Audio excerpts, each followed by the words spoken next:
n'ai jamais possédé de télescope et je n'en ai jamais utilisé.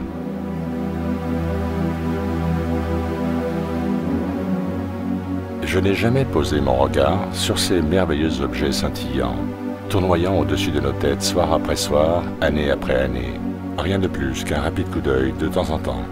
Mon intérêt pour la Terre plate, combiné à l'avancée technologique des appareils photo d'aujourd'hui, s'approchant de celle des télescopes modernes, m'ont décidé à en finir avec toute cette controverse.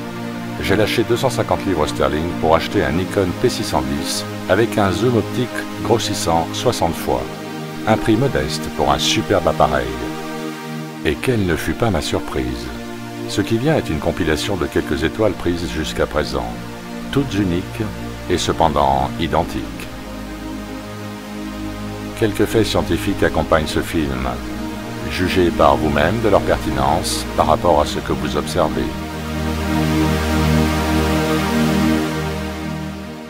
Donc, la narration officielle, c'est « Le Soleil est pareil à une étoile. La seule différence, c'est qu'il y a des planètes qui lui tournent autour. » Aldébaran.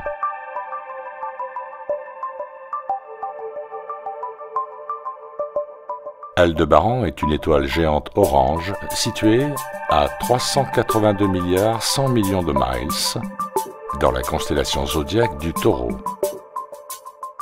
La compression due à la gravité augmente la température et la pression de son noyau jusqu'à le transformer en hélium.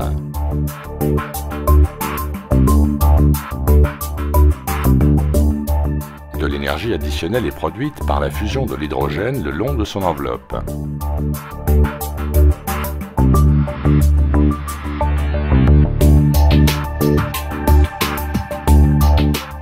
L'augmentation de la température du noyau a provoqué son expansion jusqu'à un diamètre 44 fois supérieur à celui du Soleil.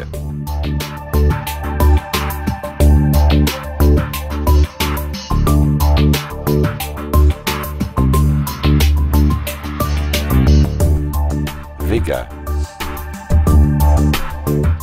Vega est l'étoile la plus brillante de la constellation de la Lyre et la 5e plus brillante de tout le ciel étoilé. Elle est considérée comme une des étoiles les plus proches, juste quelques 147 milliards de miles. Elle tourne très vite, à la vitesse de 274 km/s à l'équateur. Remarquez-vous le point lumineux en son centre?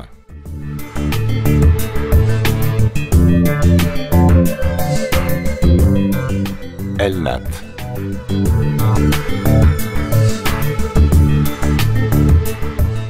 Elnat se trouve dans la constellation du Taureau et est la plus proche des étoiles brillantes de l'extrémité du centre galactique, éloignée de 764 milliards 200 millions de miles.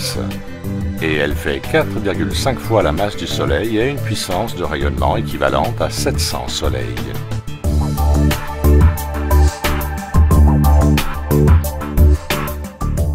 Castor.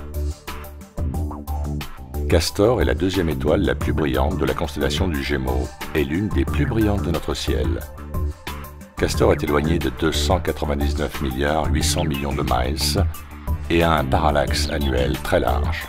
Encore une fois, observez le point lumineux au centre et son apparence de roue. Toutes ces étoiles font-elles face à la Terre?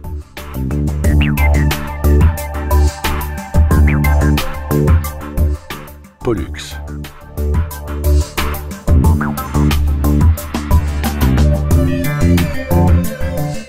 Pollux est également dans la constellation du Gémeaux et est encore plus brillante que sa voisine Castor.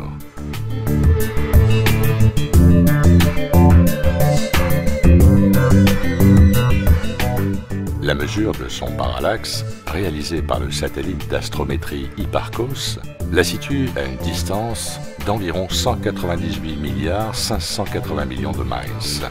Ouh, c'est venteux ce soir. À nouveau un point lumineux au centre, comme entouré par un disque. Un peu comme la section en coupe d'une orange.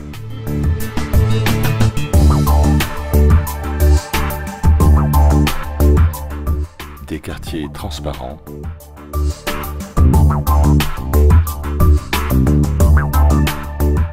Faisant face à la Terre.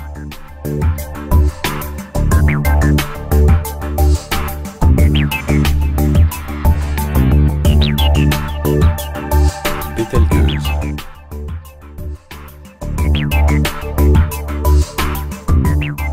Bételgeuse se trouve dans la constellation d'Orion. Elle est dans la catégorie des supergéantes rouges et est l'une des plus grandes et plus lumineuses planètes observables.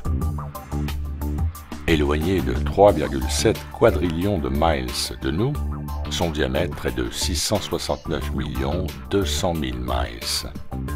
Si Bételgeuse était au centre de notre système solaire, sa surface atteindrait la ceinture d'astéroïdes, possiblement l'orbite de Jupiter et au-delà, englobant Mercury, Vénus, la Terre et Mars.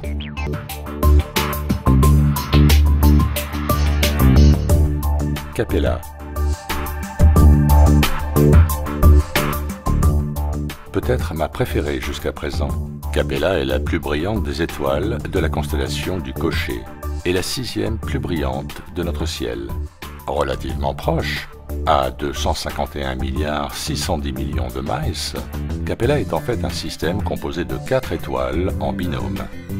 Faisons quelques arrêts sur image.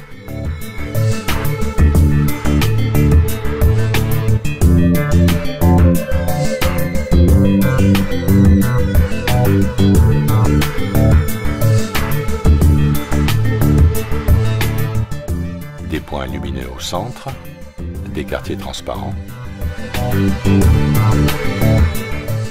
Le tout face à la Terre.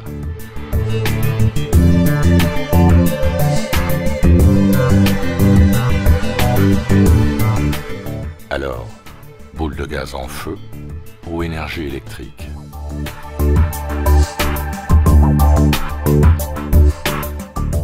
Si vous recherchez Bételgeuse sur le net, vous obtiendrez ce genre d'image.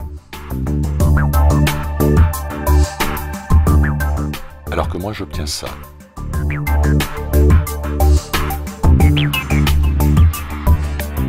Est-ce que cela ressemble à de géantes boules de gaz en feu? Peut-on voir le centre d'une sphère?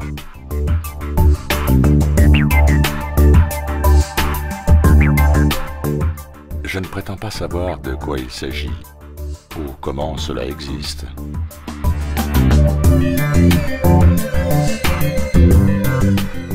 Mais je sais que ce n'est pas...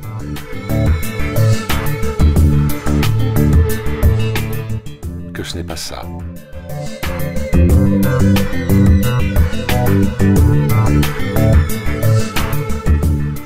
Merci de votre attention.